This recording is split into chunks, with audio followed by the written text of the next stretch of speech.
What's going on, YouTube fam? It's your boy, the beautiful black man, back in here on the YouTube video on why not everything is racist part 2. And I'm going to be addressing the Netflix documentary White Hot based off Abercrombie and Fitch. But before you guys start calling me Uncle Tom and all kinds of names and Sambo and this, that, whatever, and sending me death threats, don't forget to like this video or even dislike it. I don't care if you guys dislike the truth, because a lot of you will. Don't forget to comment below, guys, and tell me why you believe that this documentary is accurate on racism or not accurate on racism. Don't forget to cop some Kamara Brimezus shirts off my websites. The link will be in the description box below. And most importantly, guys, please subscribe to my YouTube channel so I can continue to give you guys more content on a regular basis. So without further ado, let's get on with the video.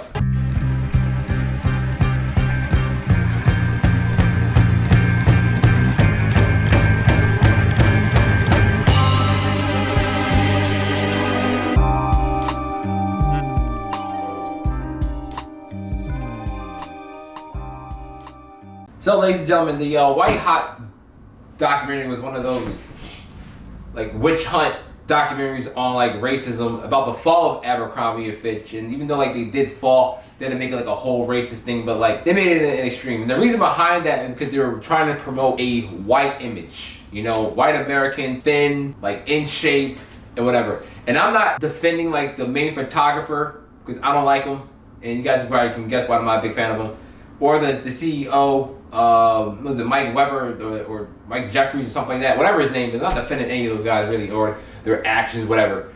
I'm debating the premise of why people gotta believe things are like racist all the time when they're really not. To give you guys an example, I'm Muslim. I'm wearing a thobe, right? In Saudi Arabia, Mecca, they only allow like Saudi Arabian people, like for the most part, to recite Quran in like the Grand Mosque, right?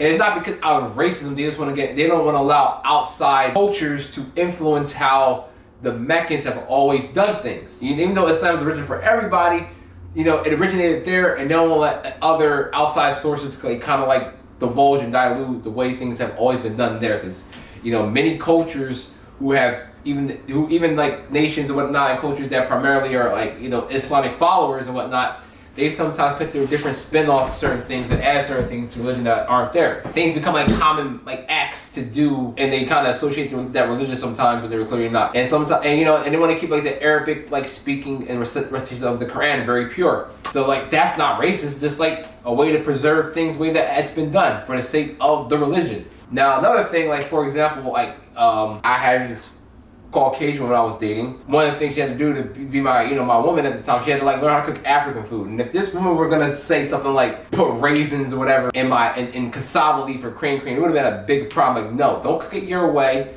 Don't cook it a way you think you want to cook it. Cook it the way that Africans cook it and nothing else. I mean, I'm vegan, but I'm cook it the African way or nothing else. And it's that simple. Now they're talking about like how Abercrombie and Fitch like didn't want to hire like black people and whatever the case may be and whatnot. And I get how that violates the Civil Rights Act, but at the same time, like, I believe it's important as black people to build our own brands. And we don't need to include other people from other cultures or other lifestyles or accommodate, like, you know, fat people just to be accepted. That's not right. One, there's nothing wrong with being physically fit and thin. You're supposed to be. That is healthy. If people want to build a brand for white people and stuff like that, then don't wear it. You're not white. Like, if you think I go around throughout my life, or when my children go around, like, hey man, I want to wear white people clothes. Like, leave it for them. If it's that big of a deal, like, I mean, I've had some Abercrombie and Fitch stuff, not caring about whatever it is they're trying to promote. Then just don't wear it. It's, you know, if it's for the cool kids, if you want to be a freaking dork and a freaking loser, be a loser and don't buy the cool stuff. It's that simple. Like, just because people want to do like, all right, look, it's okay to celebrate your Chinese culture, your Arabic culture, your Indian culture, your whatever culture, right? But if somebody want to celebrate their white culture, it's like, you're automatically a racist. All right, look, I'm not happy at all about what the white boys did and like trying to dominate the world, right? But look, the sad part is they won unfair and square. So if they want to celebrate 4th of July or Thanksgiving, man, leave it to them. It's their stuff, all right? I'm not going to call Christopher Columbus Day because it's not Columbus Day. All right, he did not discover America. Just because white people do something that just includes them doesn't make it racist.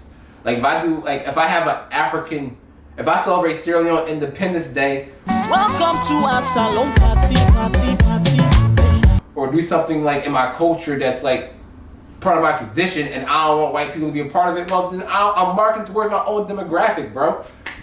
You don't need to include everybody. If people like complaining, like I remember this one guy in the documentary, he's like some Asian bald dude, you know, really soft, you know, really dweebish.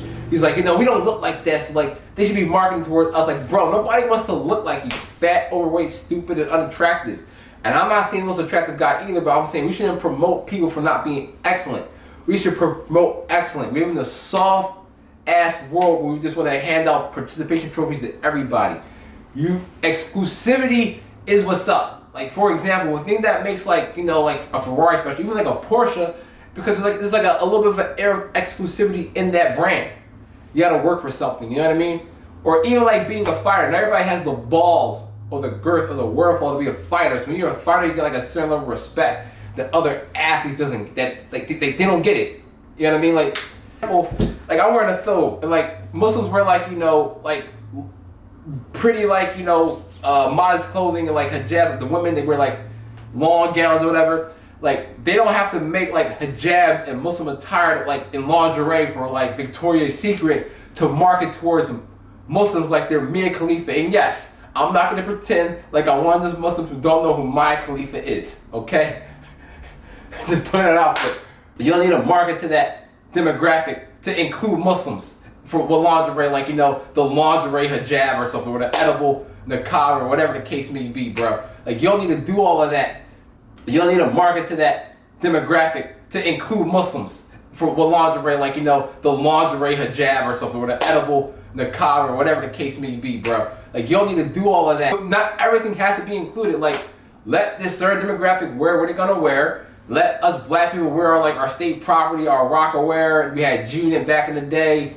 We have other types of brands that be popping, you know what I mean? And we rock it, you know what I mean? It's marketed toward us, and we stand on that. You gotta build your own for our own. Like one of the things I liked about FUBU, and people used to crap on it when I was growing up, the term was says for us, by us. I repeat, by Damon John. They made it FUBU for us, by us.